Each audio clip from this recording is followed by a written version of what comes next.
ఆయన తండ్రి మమ్మల్ని మేము నీ చేతులకు అప్పగిస్తున్నాం.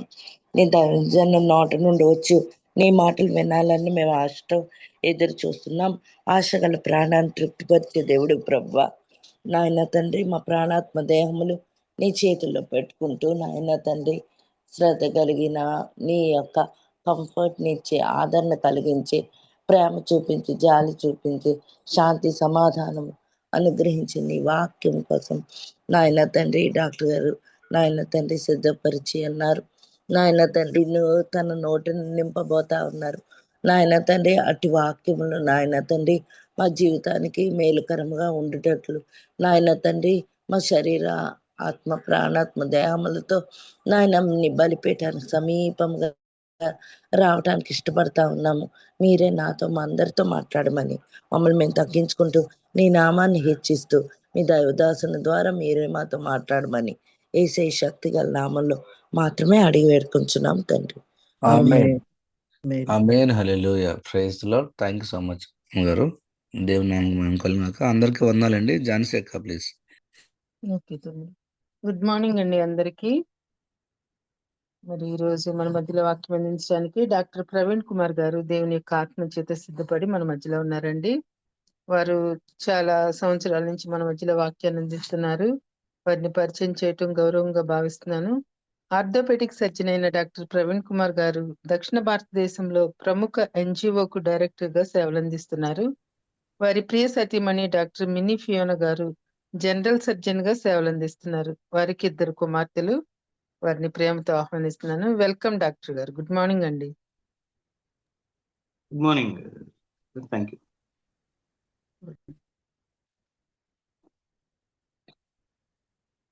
ప్రభువైన యేసుక్రీస్తు నామంలో మీ అందరికీ వందనాలండి.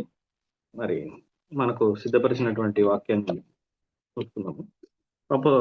అపోస్తులైనటువంటి పౌలు ఎఫెసీలకు రాసినటువంటి పత్రిక 1వ అధ్యాయము 15వ వచనం నుంచి 23 వరకు చదువుకుందాము. అపోస్తుల పౌలు రాసినటువంటి ఎఫెసీలకు రాసినటువంటి పత్రిక 1వ అధ్యాయము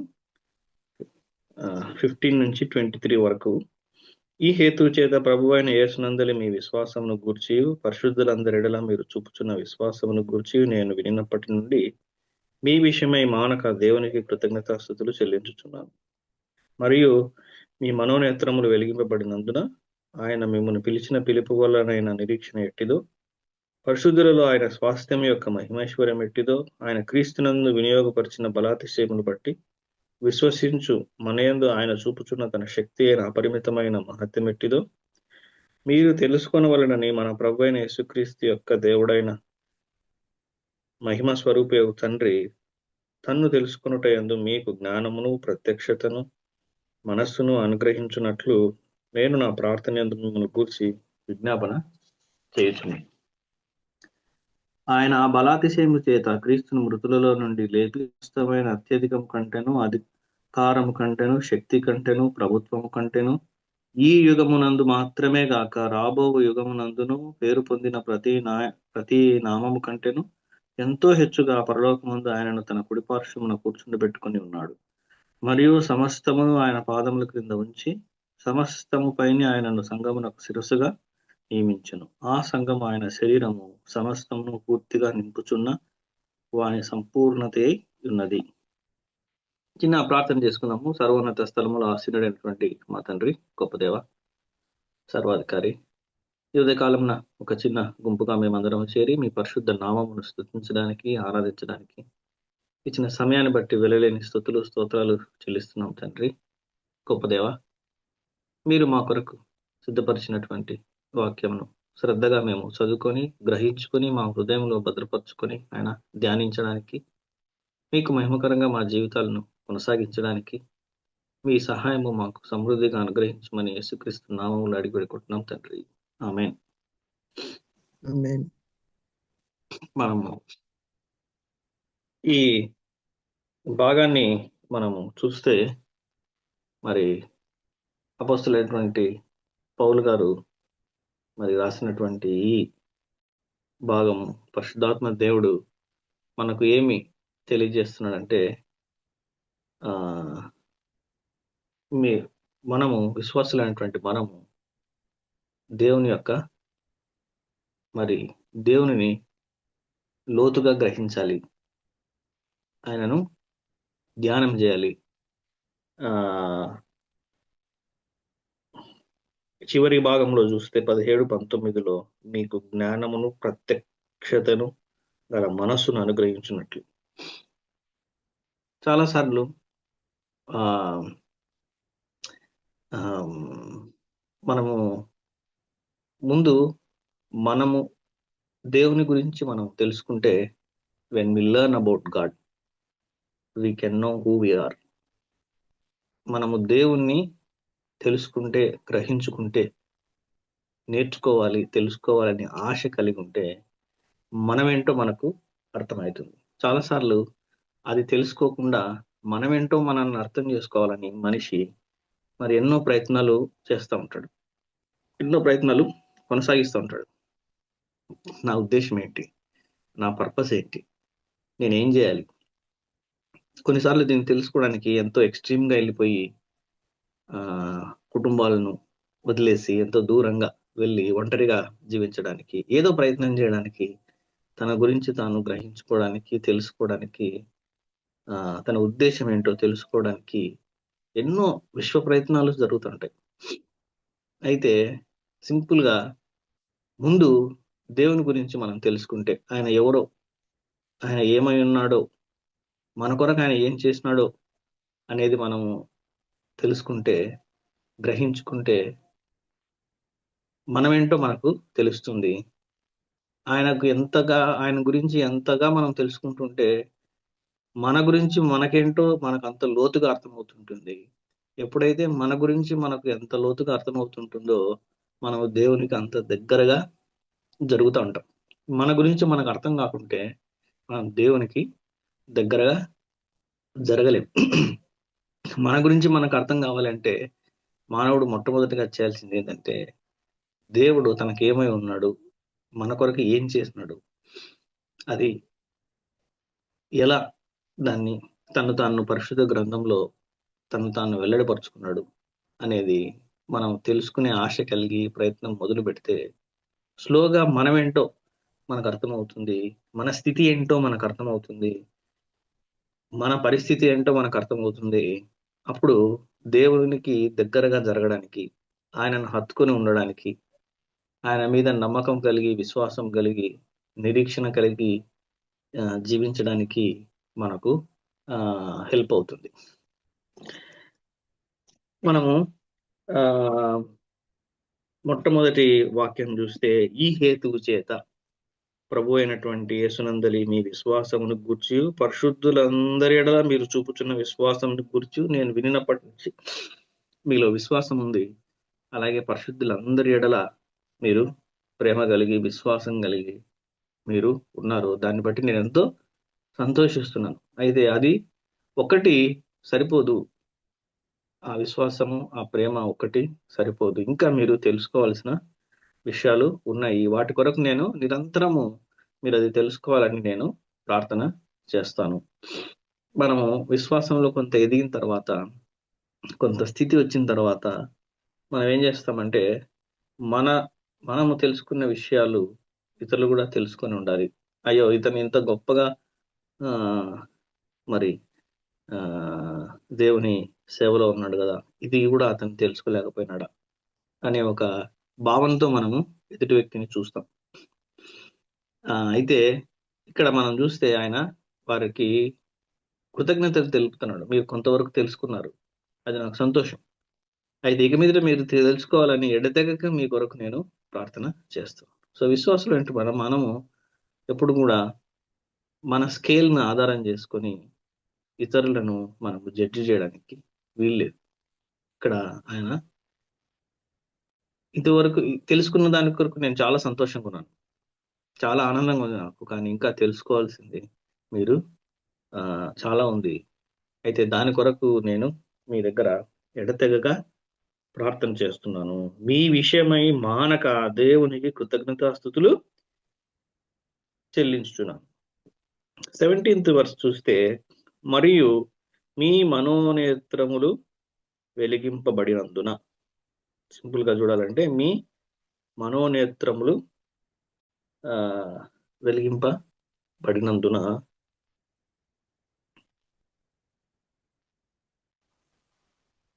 మనోనేత్రములు వెలిగింపబడ్డం అంటే our spiritual eyes are open అని మనం చెప్పచ్చు. అయితే మన బాహ్య సంబంధమైనటువంటి కన్నులు బాహ్య ప్రపంచాన్ని చూస్తాయి, కానీ ఆత్మ సంబంధమైనటువంటి సంగతులు చూడవు. అయితే ఆత్మ సంబంధమైనటువంటి సంగతులను చూడాలి అంటే మన హృదయము ఆత్మ సంబంధమైనటువంటి కన్నులు కలిగి ఉండాలి. అయితే ఆత్మ సంబంధమైనటువంటి కన్నులు మనవి. మనం ఎప్పుడు కూడా పాపము, లేదంటే ద్వేషము, ఈర్ష్య, పగ, ఇవన్నీ కూడా ఆత్మ సంబంధమైనటువంటి కన్నులు మూసివేస్తాయి. మనిషి వీటిలో చిక్కుకుని పోయి తన ఆత్మ సంబంధమైనటువంటి కన్నులు మూయబడతాయి. అంటే ఆత్మ సంబంధమైనటువంటి గుడ్డితనంలో విశ్వాసి అనేవాడు జీవిస్తూ ఉంటాడు. అయితే ఎప్పుడైతే ప్రభు ఈ ఆత్మ సంబంధమైనటువంటి కన్నులు తెరిచినప్పుడు మనకు ఆత్మ సంబంధమైనటువంటి సంగతులు తేటతెల్లగా మనకు చెప్పబడతాయి. ఎప్పుడైతే ఆత్మ సంబంధమైనటువంటి కన్నులు తెరవబడతాయో, ఆత్మ సంబంధమైనటువంటి సంగతులు మనం తెలుసుకుంటామో, అర్థం చేసుకుంటామో, మనం ఇంకా ప్రభువుకి దగ్గరగా జరిగే స్కోపు మనకు ఎక్కువ ఉంది. అయితే తెలుసుకోవడంలో ఇది జస్ట్ ఊరికే తెలుసుకోవడం అని కాదు, కానీ అతని మరి పరిశుద్ధాత్మ యొక్క ముఖ్య ఉద్దేశం ఏంటంటే to know in the conscious experience అని మనం చెప్పొచ్చు. Just not to know in the conscious experience అంటే అవగాహన కలిగినటువంటి అనుభవము మీకు ఉండాలి అని మరి ఆ వాక్యం యొక్క ముఖ్య ఉద్దేశం. పైన తెలుసుకోవడం వేరు, లోతుగా అధ్యయనం చేసి ఒక అవగాహనతో అనుభవాన్ని కలిగి ఉండడము వేరు. అంటే మన పరిశుద్ధ గ్రంథం అంతా థియరిటికల్ గా చదువుకుంటా పోతే దేవుణ్ణి మనం తెలుసుకోలేం. అయితే ఆయన తెలుసుకోవాలంటే తాను ఏ విధంగా పరిశుద్ధ గ్రంథంలో వెల్లడిపరుచుకున్నాడో అది we need to have a relational experience, అంటే సంబంధపరమైనటువంటి అనుభవము, లేదంటే ఎక్స్పీరియన్స్, అనుభవపూర్వకమైనటువంటి అనుభవపూర్వమైన ఎక్స్పీరియన్షియల్ నాలెడ్జ్, అనుభవపూర్వకమైనటువంటి అనుభవము, ఆత్మ సంబంధమైనటువంటి అనుభవము. ఇవన్నీ రావాలంటే పరిశుద్ధాత్మ దేవుడు మనకు వెల్లడిపరిస్తే కానీ మనము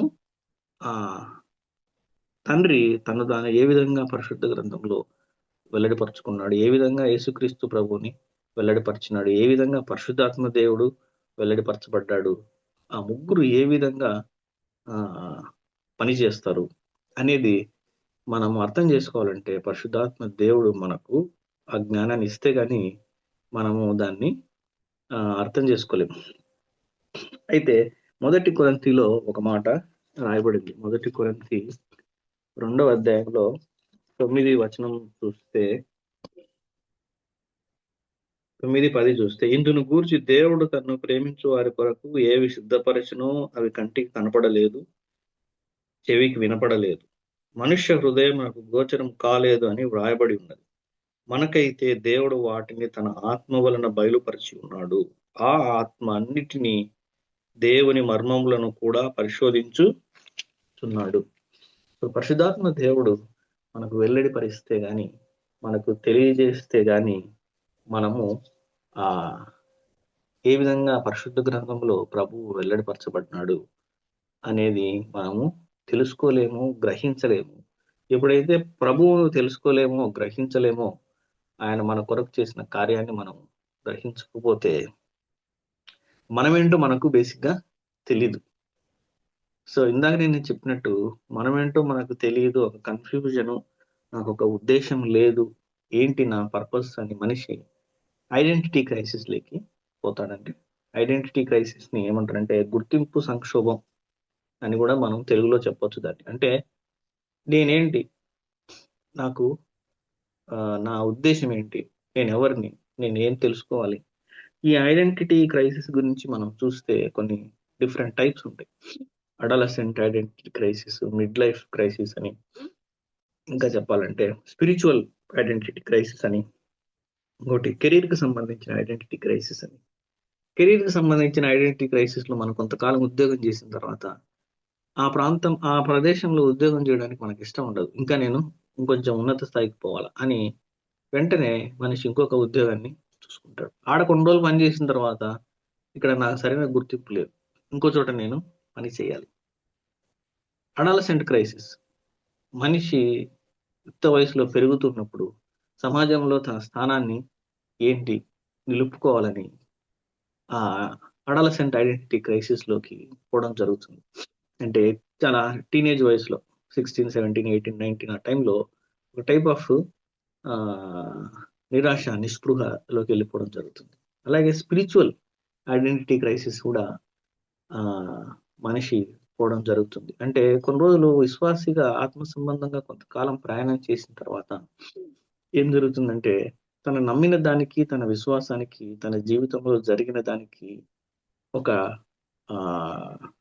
డిస్కార్డెన్స్, అంటే ఒక కనెక్షన్ లేకుండా ఒక సంఘటన జరుగుతుంది. ఉదాహరణకి విశ్వాసంలో కొంత కొనసాగిన తర్వాత కుటుంబంలో ఒక పెద్ద సంక్షోభం రావడం, ఒక ప్రియమైనటువంటి వ్యక్తిని కోల్పోవడం, లేదంటే ఒక అబ్యూజ్కు గురి కావడం, ఒక మోసానికి గురి కావడం. ముఖ్యంగా ఒక ప్రియమైనటువంటి వ్యక్తిని కోల్పోయినప్పుడు ఈ ఈ స్పిరిచువల్ ఐడెంటిటీ క్రైసిస్ జరుగుతుంది. నేను ఇంతకాలం విశ్వాసంగా ప్రభువులో జీవించినప్పుడు మరి సడన్ గా ఈ సంఘటన నా జీవితంలో జరిగింది. నేను ఎందుకు ఈ విశ్వాసం కొనసాగాలి? నా కొరకు ఏమి దేవుడు చేశాడు? నన్ను ఇంత ఒంటరిగా వదిలేశాడే, నన్ను అనాథగా వదిలేశాడే, నేను ఈ వ్యక్తిని కోల్పోయినాను అని ఒక అత్యంతగా విలువైనగా నువ్వు పొందుకున్నటువంటి ఆ వ్యక్తి, అది ఎవరైనా ఉండొచ్చు కుటుంబంలో, కోల్పోయినప్పుడు ఒక కుదుపు మన జీవితంలో జరుగుతుంది. So that spiritual identity crisis అని దాన్ని మనము చెప్పొచ్చు. అయితే ఆ స్పిరిచువల్ ఐడెంటిటీ క్రైసిస్ ఎప్పుడైతే మనము ప్రభువును లోతుగా, ఆయన వెల్లడిపరుచుకున్న విధానాన్ని మనం లోతుగా గ్రహించుకోము, లోతుగా తెలుసుకోము, ఎంతో విశ్వాసంలో ఉన్న వాళ్ళు కూడా ఈ స్పిరిచువల్ ఐడెంటిటీ క్రైసిస్ లేకి పోవడానికి ఛాన్స్ ఉంది.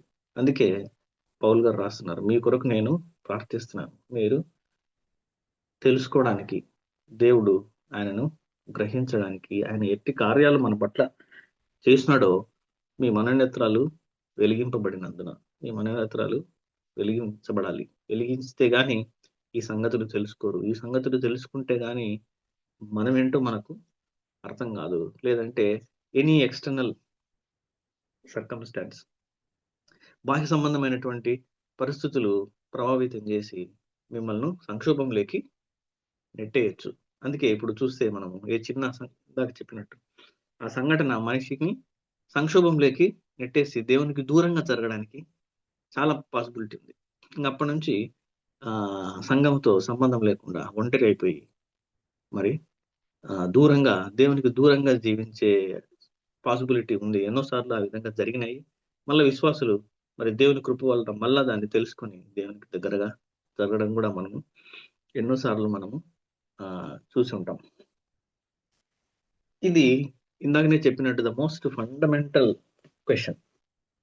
ప్రశ్న, నేను ఎవరిని, నా పర్పస్ ఏంటి, నా ఉద్దేశం ఏంటి, ఎందుకు నేను ఈ లోకంలో జీవిస్తున్నాను అని మనిషికి వచ్చే మోస్ట్ ఫండమెంటల్ క్వశ్చన్లో ఆన్సర్ ఏంద్రా అంటే, ఎప్పుడైతే దేవుణ్ణి గ్రహించుకుంటావో, లోతుగా తెలుసుకుంటావో, తెలుసుకోవాలనే ఆశ కలిగి పరిశుద్ధాత్మ దేవుణ్ణి వేడుకుంటావో, తాను ఏ విధంగా ఆయన వెల్లడిపరుచుకున్నారో అప్పుడు మనం ఆయనను లోతుగా ప్రత్యక్షతను, ఆయన జ్ఞానాన్ని మనము, నాలెడ్జ్ ఆఫ్ గాడ్, ఆయన ఆ నాలెడ్జ్ని మనము సంపాదించుకోగలుగుతాం. ఆ తర్వాత ఆయన ఏమంటున్నాడు, మొదటి కొరింథీలో కూడా ఒక మాట ఉంది, అది కూడా చూసి మనం ముందుకు పోదాము. మొదటి కొరింథీ 3వ అధ్యాయంలో కూడా మరి అక్కడ ఆయన ఏమంటున్నాడంటే, అప్పటి 2వ వచనంలో, అప్పట్లో మీరు బలము చాలకపోయినందున పాలతోనే మిమ్మల్ని పెంచితిని గాని అన్నంతో మిమ్మల్ని పెంచలేదు. మీరు ఇంకనూ శరీర సంబంధులై ఉండుట వలన ఇప్పుడును మీరు బలహీనులై ఉన్నారు కారా. మీలో అసూయయు కలహమును ఉండగా మీరు శరీర సంబంధులై మనుష్య రీతిగా నడుచుకునేవారు కారా. మీరు విశ్వాసంలో కొంత ఎదిగినారు, కానీ మీలో ఏముంది? ఈర్ష్య ఉంది, మీ ఒకరి పట్ల ఒకరికి ద్వేషం ఉంది. ఇవన్నీ ఉంటే ఇంకా మీరు శరీర సంబంధులే, మీరు ఆత్మ సంబంధులు కారు. ఆత్మ సంబంధమైనటువంటి గుడ్డితనం ఇంకా ఉంది. అది పోవాలంటే దేవునికి నిరంతరము ప్రార్థన చేస్తే గాని మీరు ఆయన ఏ విధంగా వెల్లడిపరుచుకున్నాడో మీకు తెలీదు, మనకు తెలీదు. అప్పుడే మనలో ఉండేటువంటి ఆ గుడితనం పోయి మన కన్నులు వెలిగింపబడతాయి. ఆ తర్వాత ఒక వ్యక్తి గురించి, ఈ విలియం రాండాల్ఫ్ అనే ఆయన పూర్తి పేరు విలియం రాండాల్ఫ్ హర్స్ట్ అని మనం చెప్పొచ్చు. అమెరికాలో చాలా ప్రాముఖ్యమైనటువంటి న్యూస్ పబ్లిషర్. చాలా మరి వాటిలో ఆయన చాలా ఏమంటారు ఉన్నతమైనటువంటి వ్యక్తి. ఆయనకు ఈ యాంటిక్ కలెక్షన్ అంటే చాలా ఇష్టం. అంటే పురాతనమైనటువంటి వస్తువులు విపరీతంగా కలెక్ట్ చేసుకొని ఒకరోజు ఆయన యూరోప్లో మరి చైనా వాళ్ళు తయారు చేసినటువంటి కొన్ని వస్తువులు, ఎంతో విలువైన వస్తువులు ఒక వ్యక్తి దగ్గర ఉన్నాయని ఆయనకు తెలుస్తుంది. అయితే ఆ వ్యక్తిని ఎలా పట్టుకోవాలి, దాన్ని ఎలా మరి పేపర్లో న్యూస్ వేసి పలానా వస్తువులు పలానా శతాబ్దంలో వాడినవి, నేను ఎంతైనా కొనడానికి కొంటాను అని చాలా మదనపడి వాటి కోసం వెతికి వెతికి వెతికి వెతికి వెతికి నిరాశ చెంది చాలా బాధపడుతూ ఉంటాడు. ఒకరోజు ఆయనకు సంబంధించినటువంటి ఈ యాంటిక్ కలెక్షన్ వెతుకుతూ ఉంటే అవి ఆయన దగ్గరే ఉన్నాయి. పాపం ఎన్నో రోజులు మదనపడి ఉన్నటువంటి వ్యక్తి పలానా వస్తువు, పురాతన కాలమైనటువంటి చైనాలో తయారు చేసినటువంటి వస్తువు, అయ్యో నా దగ్గరే ఉంది, ఈ వస్తువు నా దగ్గరే ఉంది, కానీ నేను ఇన్ని రోజులు దీన్ని తెలుసుకోలేకపోయానే అని ఎంతో నిరాశ చెందినట్లు మనం చరిత్రలో రాయబడింది. అయితే మనం కూడా ఆత్మ సంబంధమైనటువంటి ఆశీర్వాదాలన్నీ అవి మనకు ఇవ్వబడినాయి. అయితే మనం వాటిని గ్రహించట్లేదు, మనం వాటిని తెలుసుకోవట్లేదు. మనం ఈ వాక్యం చూస్తే 17 నుంచి 19 వరకు మనం గమనిస్తే, మనము పిలిచిన పిలుపు వలనైనా నిరీక్షణ ఎట్టిదో. we are not called for hope. అంటే నా అర్థం ఏంటంటే, ఆల్రెడీ మనకు నిరీక్షణ ఇవ్వబడింది. ఆల్రెడీ ఆయన మహిమ ఎట్టిదో, మనము స్వాస్థ్యం యొక్క మహిమేశ్వరం ఎట్టిదో ఆల్రెడీ మనము స్వాస్థ్యాన్ని పొందుకున్నాం. ఆయన యొక్క అపరిమితమైన శక్తి యొక్క అపరిమితమైన మహత్యం ఎట్టిదో దేవుని శక్తి మనకి ఇవ్వబడింది. కానీ ఎందుకు మనల్ని పిలిచినాడంటే, ఇప్పుడు now we should know as we could and as we should అని దాని అర్థం. ఇప్పుడు మీరు నిరీక్షణకు పిలువబడినారు, మీరు స్వాస్థ్యానికి పిలువబడినారు, దేవుని శక్తిని తెలుసుకోవడానికి మీరు పిలువబడినారు కాదు దాని ఉద్దేశం. ఆల్రెడీ మనకి ఇవ్వబడినాయి. నిరీక్షణ మనకి ఇవ్వబడింది, ఆయన స్వాస్థ్యం మనకి ఇవ్వబడింది, దేవుని శక్తి మనకు ఇవ్వబడింది యేసుక్రీస్తు ప్రభువు ద్వారా. అయితే to know as we should and as we could and as we should, అది దీని యొక్క ముఖ్య ఉద్దేశం. అంటే as we could and as we should అంటే సామర్థ్యము, బాధ్యతను, ఆ రెండుటికి దాని అర్థం. అంటే సామర్థ్యానుసారంగా, బాధ్యతాయుతంగా విశ్వాసి ఎంత లోతుగా ఈ మూడు సంగతులను తెలుసుకోవాలో అనేది ముఖ్య ఉద్దేశం. అంటే ఇప్పుడు మనం వేసుకోవాల్సిన ప్రశ్న, ఒక విశ్వాసిగా మన సామర్థ్యానుసారంగా, బాధ్యతాయుతంగా మనము ఈ నిరీక్షణ ఎట్టిదో, ఈ స్వాస్థ్యం ఎట్టిదో, దేవుని శక్తి ఎట్టిదో మనము తెలుసుకున్నామా? తెలుసుకోవాలనే ఆశ కలిగి ప్రభువును ప్రార్థిస్తున్నామా అనే ప్రశ్న మనము వేసుకోవాలి. వాటి గురించి అవి మనకి ఇవ్వబడినాయి, వాటి గురించి మనం అనడంలానే మనం తెలుసుకున్నాం. కానీ మన సామర్థ్యానుసారంగా, మన బాధ్యతాయుతంగా, as we could and as we should, మనము did we know God better, దేవుణ్ణి మనము ఆయన యొక్క నిరీక్షణ ఎట్టిదో, ఆయన యొక్క స్వాస్థ్యం యొక్క మహిమైశ్వర్యం ఎట్టిదో, ఆయన శక్తి ఎట్టిదో, అపరిమితమైనటువంటి ఆయన శక్తి ఎట్టిదో మనము తెలుసుకున్నామా? అలా తెలుసుకోకపోతే ఈరోజు మనం చేయాల్సింది ఏంటంటే పరిశుద్ధాత్మ దేవుని ప్రార్థించాలి.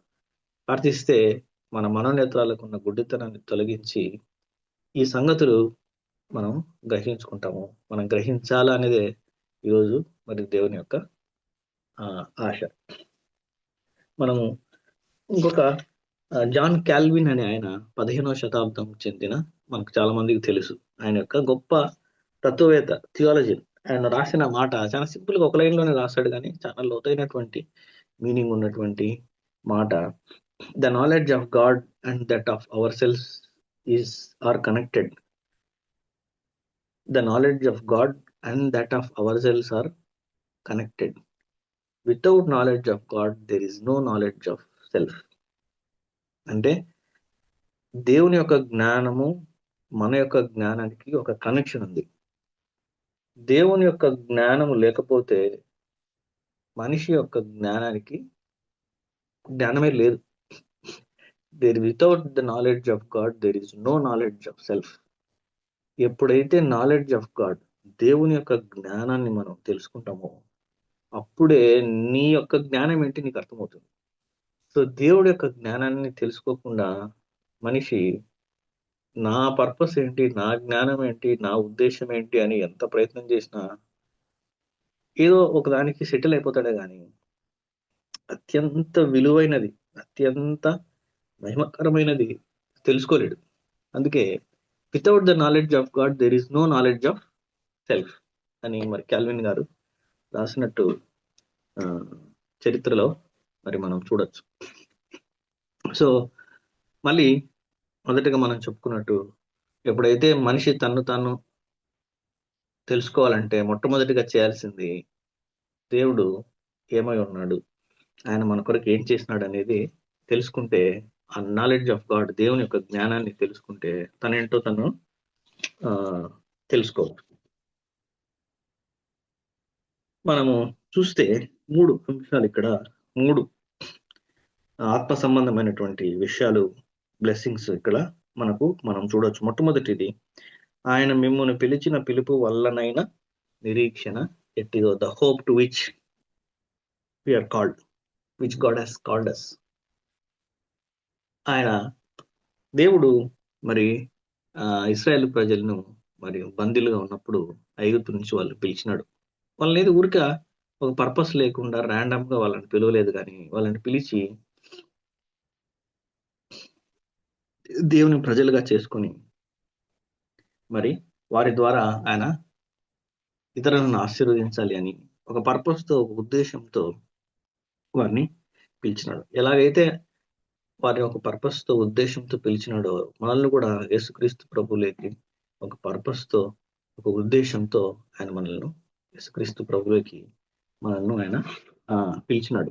కొలసీలకు రాసినటువంటి ఈ పత్రిక 1వ అధ్యాయంలో ఒక మాట, 27వ వచనంలో మనం ఒక మాట చూడొచ్చు. అన్య జనులలో ఈ మర్మము యొక్క మహిమైశ్వర్యము ఎట్టిదో, అది అనగా మీ యందున్న క్రీస్తు మహిమ నిరీక్షణయై ఉన్నాడను సంగతిని దేవుడు తన పరిశుద్ధులకు తెలియపరచగోరి ఇప్పుడు ఈ మర్మమును వారికి బయలుపరచెను. అలాగే 1 పేతురులో 1వ అధ్యాయము 3వ వచనంలో మనము, మన ప్రభువుకు యేసుక్రీస్తు తండ్రి అయిన దేవుడు స్తుతింపబడును గాక, మృతులలో నుండి యేసుక్రీస్తు తిరిగి లేచుట వలన జీవముతో కూడిన నిరీక్షణ మనకు కలుగునట్లు, అనగా అక్షయమైనదియు నిర్మలమైనదియు వాడబారనిదియునైన స్వాస్థ్యము మనకు కలుగునట్లు ఆయన తన విశేష కనికరము చొప్పున మనలను మరలా జన్మింప చేసెను. ఈ 2 మనము గమనిస్తే, మనము ఈ వచనం మనం చూస్తే, మిమ్మల్ని పిలిచిన పిలుపు వల్లనైనా నిరీక్షణ ఎట్టిదో, ఈ నిరీక్షణ ఎట్టిదో మీరు మరియు మీ మనోనేత్రములు వెలిగింపబడినందున ఆయన మిమ్మును పిలిచిన పిలుపు వల్లనైనా నిరీక్షణ ఎట్టిదో. అయితే ఆయన ఒక నిరీక్షణ, ఒక నిరీక్షణ మనకి ఇవ్వబడింది. ఆ నిరీక్షణ ఎట్టిదో మనము గ్రహించాలి. జస్ట్ ఒక సందర్భానుసారంగా మనము సందర్భానుసారంగా మనకు నిరీక్షణ ఇవ్వబడలేదు, కానీ పరిస్థితులకు అనుగుణంగా మనకు నిరీక్షణ ఇవ్వబడలేదు, కానీ ఆ నిరీక్షణ జీవం కలిగినటువంటి నిరీక్షణని మనం ఇందాక మొదటి పేతురులో చదువుతున్నాం. ఏమని?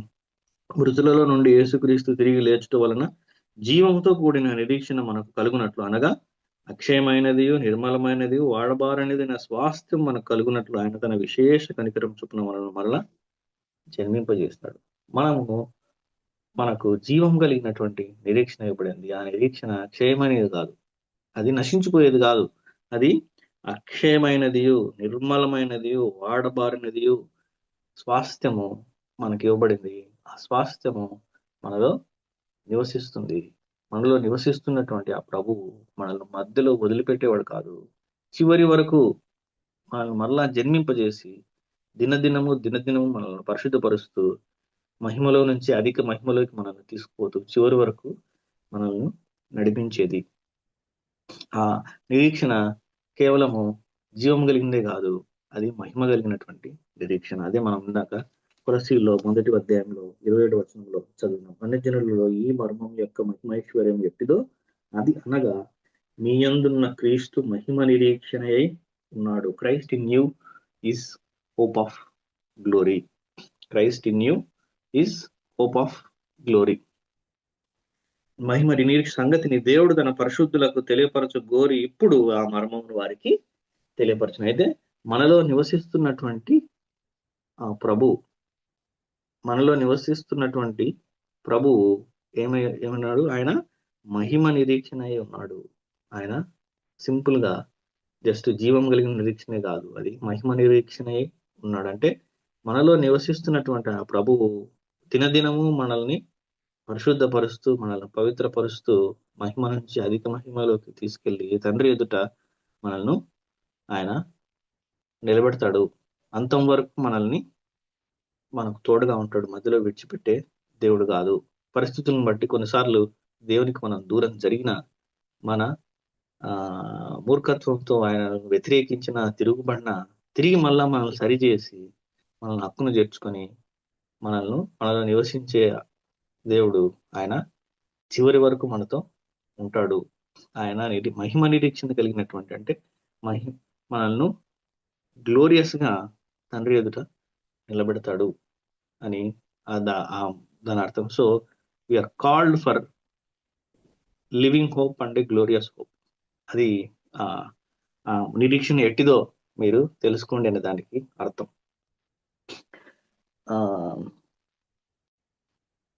కొలస్సీలకు రాసినటువంటి పత్రికలోనే 2వ అధ్యాయంలో మనం 8వ వచనంలో చూడొచ్చు.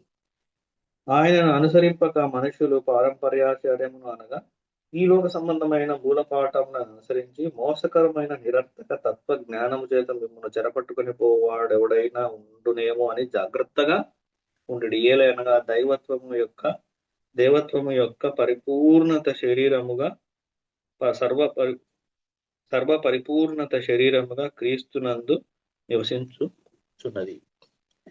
సో ఈ మహిమ నిరీక్షణ గురించి, జీవం కలిగిన నిరీక్షణ గురించి తెలుసుకున్నటువంటి విశ్వాసమైనటువంటి మనము ఏంటంటే, లోక సంబంధమైనటువంటి ఫిలాసఫీకి మనము దూరంగా ఉండాలి. లోక సంబంధమైనటువంటి తత్వవేత్తానికి మనము దూరంగా జీవించాలి. అయితే ఈ రాబర్ట్ బ్రౌనింగ్ అనే ఆయన ఒక పద్యం రాస్తాడు. దాని అర్థం అంటే ఒక 4 లైన్స్ నేను చదువుతాను. Grow old along with me, the best is yet to be, the last of life for which the first was made. ఇంకా ఉంది, కాకపోతే నేను కొంతనే చదివాను. The last of life for which the first was made. ఇది చాలా విలువైనటువంటి మాట అనేది, ప్రతి లైన్ విలువైన మాట ఈ పద్యంలోకి. అయితే నాకు ఇది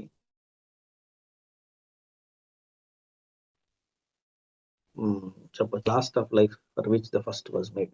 విశ్వాసి ఏలోక సంబంధంగా చూస్తే మొదట జీవించినటువంటి జీవితం అంటే, ఉదాహరణకు మొదట 40 సంవత్సరాలు 30 సంవత్సరాలు మనిషి ఒకలాగా జీవిస్తే, ఆ తర్వాత 50 60 70 సంవత్సరాలు ఒకలాగా జీవిస్తారు. చివరికి వచ్చేటప్పటికి, వయసులో నుండి చివరికి వచ్చేటప్పటికి ఒకలాంటి నిరాశ నిస్పృహ రావడము. ఆ నిరాశ నిస్పృహతో కొన్నిసార్లు కుటుంబ సభ్యులు దూరంగా ఉండడము, కుమారులు కుమార్తెలు విదేశాల్లో ఉండడము, ఇక్కడ ఒక్కరే ఉండడము, లేదంటే ఇక్కడ ఎంతో మంది ఉన్నా కానీ వాటిని సరిగా పట్టించుకోకపోవడం. సో చివరికి వచ్చేటప్పటికి ఎంతో నిరాశతో జీవించే సందర్భాలు ఎన్నో ఉన్నాయి. అయితే ఇహలోక సంబంధంగా అది చూస్తే, ఆత్మ సంబంధంగా మనం చూస్తే ఏమంటున్నాడంటే, the last of life for which the first is made. అంటే చివరి రోజుల్లో మనిషి, ఆ రోజులు ఎంతో విలువైనవి. ఎందుకు విలువైనవి అంటే, విశ్వాసికి ఆ రోజులు అంటే we are heading towards hope and glory. అంటే విశ్వాస నిరీక్షణకు మహిమకు మనము చాలా దగ్గరగా జరుగుతున్నాం ప్రభు కృప వలన. So the last of life for which the first was made. అంటే it is not the first of life for which the last was made. అది ఇహలోక సంబంధంగా.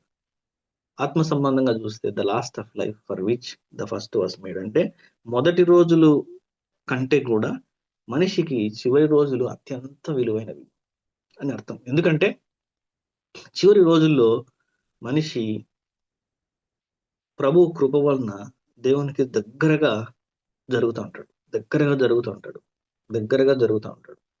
ఆ విశ్వాసము నిరీక్షణ పర్సంటేజ్ పెరుగుతూ ఉంటది. విశ్వాసం నిరీక్షణ పర్సంటేజ్ పెరగడము, ఆ మహిమ పెరగడము, గ్లోరీ పెరగడము, ఇవన్నీ దేవుని కృప వలన మన జీవితంలో జరుగుతుంటాయి. సో విశ్వాసి ఎప్పుడు కూడా, విశ్వాసిలో చివరి రోజులు అత్యంత విలువైనవి. ఉదాహరణకు మనము కొంతమందిని చూడొచ్చు, చివరిలో వారి లైఫ్ చివరిలో ప్రభువును తెలుసుకుంటారు. కానీ ఆ చివరి రోజుల్లో వాళ్ళు ప్రభువుని తెలుసుకున్నప్పుడు ఎంతో నెమ్మదితో, ఎంతో ప్రశాంతతతో వారి జీవితం కొనసాగుతుంటది. యుక్త వయసులో ఉన్నప్పుడు ఎంతో గందరగోళంగా ఉంటది, కానీ చివరి రోజుల్లో ఎంతో మనశ్శాంతి ప్రశాంతతతో కొనసాగుతూ ఉంటది. So the last of life for which the first was made. విశ్వాసికి చివరి రోజులు ఎంతో విలువైనవి, దాని యొక్క ముఖ్య ఉద్దేశము. ఎందుకంటే we are heading towards hope and glory. అదే మిమ్మల్ని పిలిచిన పిలుపు వలనటువంటి నిరీక్షణ ఎట్టిదో, అది గ్రహించాలి, మనం అది తెలుసుకోవాలి అని పౌల్ గారు అక్కడ రాస్తున్నారు. ఆ ప్రత్యక్షతను, ఆ జ్ఞానాన్ని మీరు గ్రహించాలి. అది మొట్టమొదటిది. తర్వాత the riches of his glorious inheritance in his saints. రెండవది మనం చూస్తే, ఆయన పరిశుద్ధులలో ఆయన స్వాస్థ్యం యొక్క మహిమైశ్వర్యము ఎట్టిదో. మొట్టమొదటి ఆ నిరీక్షణ ఎట్టిదో. రెండోది పరిశుద్ధులలో ఆయన స్వాస్థ్యం యొక్క మహిమైశ్వర్యము ఎట్టిదో. The riches of his glorious inheritance in his saints. అంటే సింపుల్ గా చెప్పాలంటే, గాడ్స్ ఇన్హెరిటెన్స్ ఇస్ చర్చ్. మరి ఆ స్వాస్థ్యము సంఘమే ఆయన స్వాస్థ్యము. God loves his people. దేవుణ్ణి, తన ప్రజలంటే ఆయనకు అత్యంత ప్రియమైన వారు. ఆయన హీ ట్రెజర్స్ హిస్ పీపుల్ అని మనము చెప్పొచ్చు. దేవుని ప్రజలమైన మనల్ని ఆయన హీ ట్రెజర్స్ అస్, మనల్ని అంత లోతుగా ఆయన ప్రేమించేవాడు అన్నాడు. అంటే అన్కండిషనల్ లవ్ అని మనము చెప్పొచ్చు. సింపుల్ గా చెప్పాలంటే, loving people who are not lovable, accepting people who are not acceptable, forgiving people who are not forgivable. అంటే క్షమించకూడని వాళ్ళను క్షమించడము, ప్రేమించకూడని వాళ్ళను ప్రేమించడము, అంగీకరించకూడని వాళ్ళను అంగీకరించడము, మార్పు చెందలేని వాళ్ళను మార్పు చెందడము.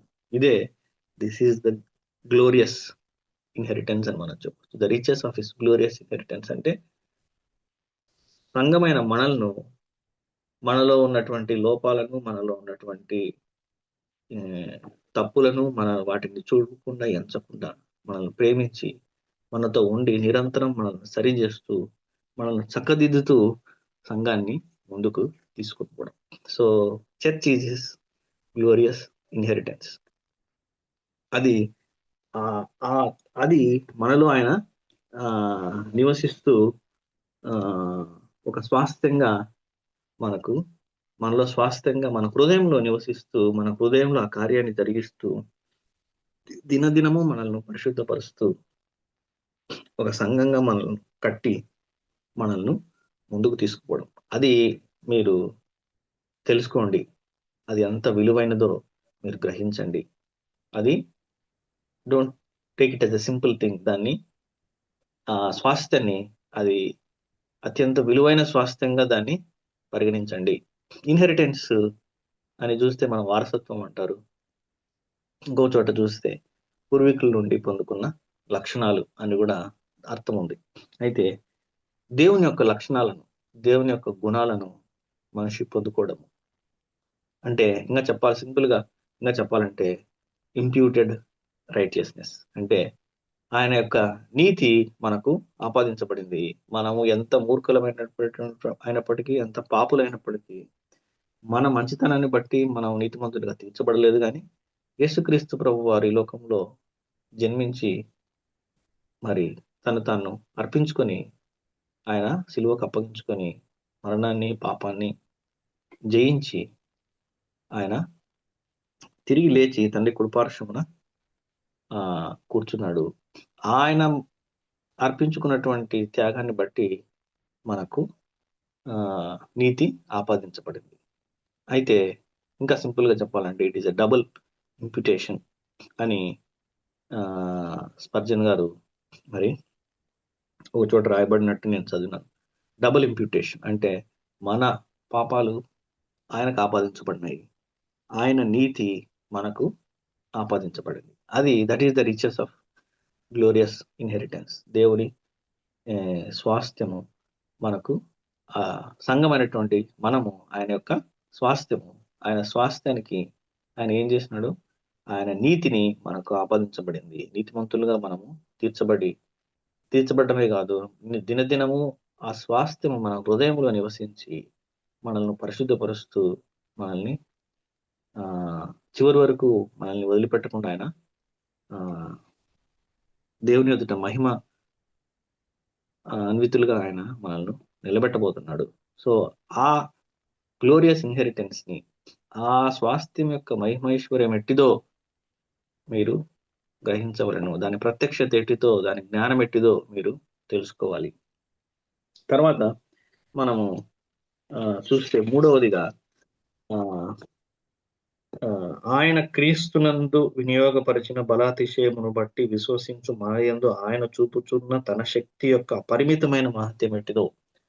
ఆయన శక్తి యొక్క అంటే the immeasurable greatness of his power towards us who believe. అంటే ఆ అపరిమితమైనటువంటి శక్తి యొక్క అపరిమితమైనటువంటి మహత్యం ఎట్టిదో అంటే వినియోగపరిచిన బలాతిశయమును బట్టి, క్రీస్తునందు వినియోగపరిచిన బలాతిశయమును బట్టి విశ్వసించు మనయందు. ఆ తర్వాత చూస్తే మీరు తెలుసుకొనవలెనని మన ప్రభువు అయిన యేసుక్రీస్తు యొక్క దేవుడైన మహిమ స్వరూపియగు తండ్రి తన్ను తెలుసుకొనుటయందు మీకు జ్ఞానమును ప్రత్యక్షతను గల మనస్సును అనుగ్రహించినట్లు నేను నా ప్రార్థన యందు మిమ్మల్ని గురించి విజ్ఞాపన చేయుచున్నాను. ఆయన యొక్క మహిమ పిలుపు వలన నిరీక్షణ ఎట్టిదో, స్వాస్థ్యం యొక్క మహిమైశ్వర్యము ఎట్టిదో, తన శక్తి యొక్క అపరిమితమైన మహత్యం ఎట్టిదో, ఈ మూడు మీరు లోతుగా గ్రహించాలి. దేవుని యొక్క జ్ఞానము, మహిమా స్వరూప తండ్రి తను తెలుసుకున్నట్టు మీకు జ్ఞానమును ప్రత్యక్షతను గల మనసు అనుగ్రహించినట్లు నేను నా ప్రార్థన లేదు వేడుకొనుచున్నాను. ఇందాక మనం చదివినట్టు ఆయన క్రీస్తునందు వినియోగపరిచిన బలాతిశయమును బట్టి, క్రీస్తునందు ఆయన ఒక బలాతిశయమును వినియోగపరిచినాడు. అదే ఆ తర్వాత వాక్యాల్లో మనం చూస్తే ఆయన ఆ బలాతిశయము చేత ఆయన ఆ బలాతిశయము చేత ఏం చేసినాడు? క్రీస్తును మృతులలో నుండి లేపి, అది మొట్టమొదటిది. క్రీస్తును మృతులలో నుండి లేపి అంటే immeasurable greatness of his power, శక్తి యొక్క అపరిమితమైన మహత్యము ఏం చేసినాడంటే ఆయన శక్తి యొక్క అపరిమితమైనటువంటి మహత్యాన్ని ఎలా వెల్లడిపరిచినాడు అంటే క్రీస్తును మృతులలో నుండి లేపి.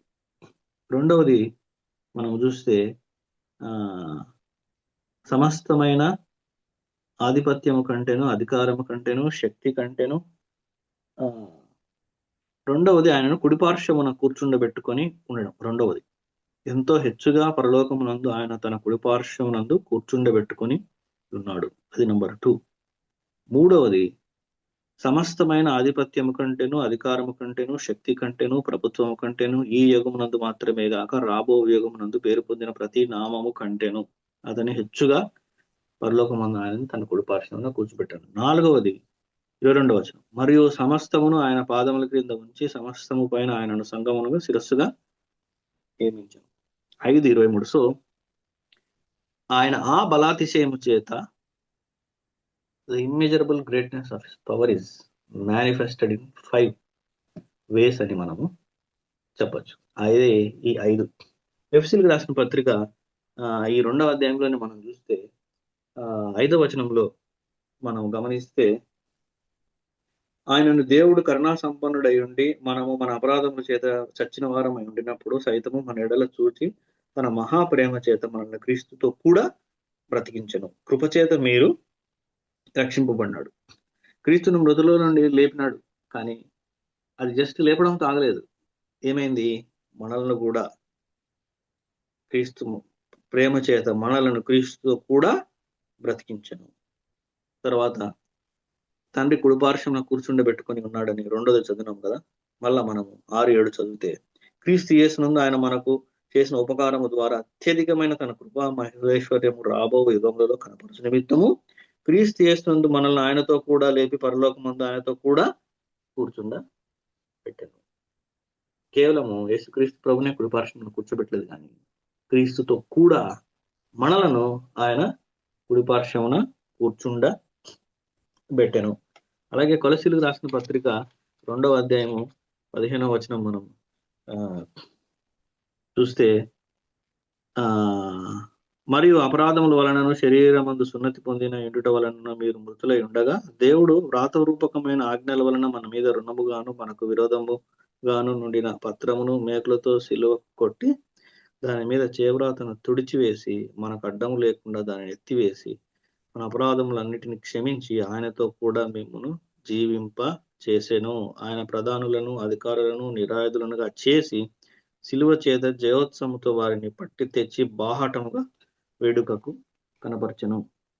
మనం 3వది ఇక్కడ చదివినప్పుడు 20-21 వచనంలో సమస్తమైన ఆధిపత్యము కంటేను, అధికారం కంటేను, శక్తి కంటేను, ప్రభుత్వం కంటేను ఈ యుగం నందు మాత్రమే గాక రాబో యుగం నందు పేరు పొందిన ప్రతి నామం కంటేను ఆయనను హెచ్చుగా పరలోకమందు ఆయన కుడిపార్శ్వమున కూర్చుండబెట్టాను. తర్వాత 23 కూడా చూస్తే ఆ సంఘము 22-23 ఆ సంఘము ఆయన శరీరము సమస్తమును పూర్తిగా నింపుచున్నవాని సంపూర్ణత అయినది. అంటే సమస్తము పూర్తిగా నింపుచున్న వాని సంపూర్ణత ఏంటంటే సమస్తము యేసుక్రీస్తు ప్రభు చేత పరిపాలించబడుతుంది. ఏ విధంగా ఆయన చేత పరిపాలించబడుతుందో ఆయన మనుషులమైనటువంటి మనము కూడా వి ఆల్సో విల్ రూల్ అని దాని అర్థం.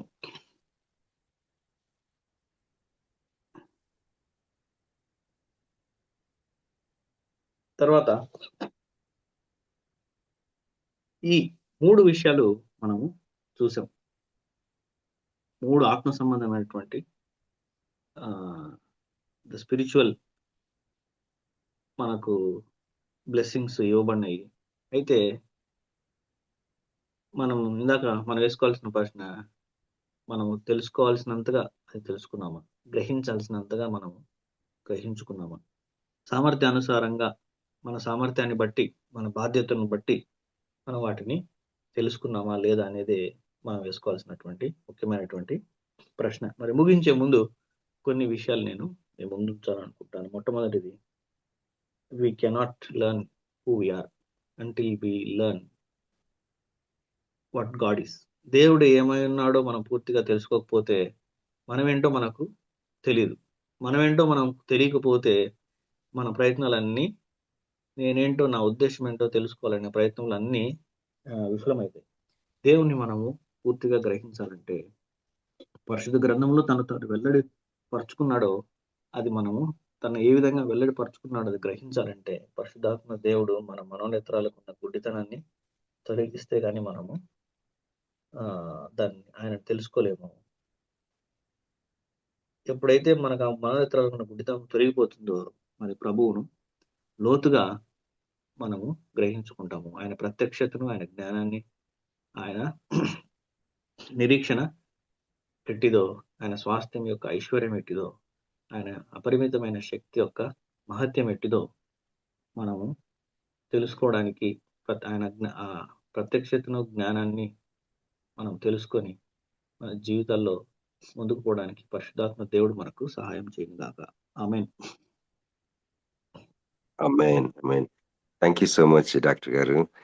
నేను బాబీ. మరి మా అందరి తరఫున thank you brother. Thank you so much. Sorry నేను వీడియోలో రాలేకపోయాను.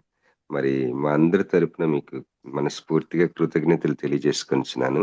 ఎందుకంటే చాలా విలువైన పాయింట్స్ మాకు షేర్ చేశారు ఈరోజు ఎప్పట్లాగనే. మరి సహోదరి సహోదరులారా, మరి మనం వినుచున్న మనం నిజంగా ఎంతో ధన్యులం. డాక్టర్ గారు ఎంతో బిజీగా ఉంటారు, మరి రూపా వదిన చెప్తారు.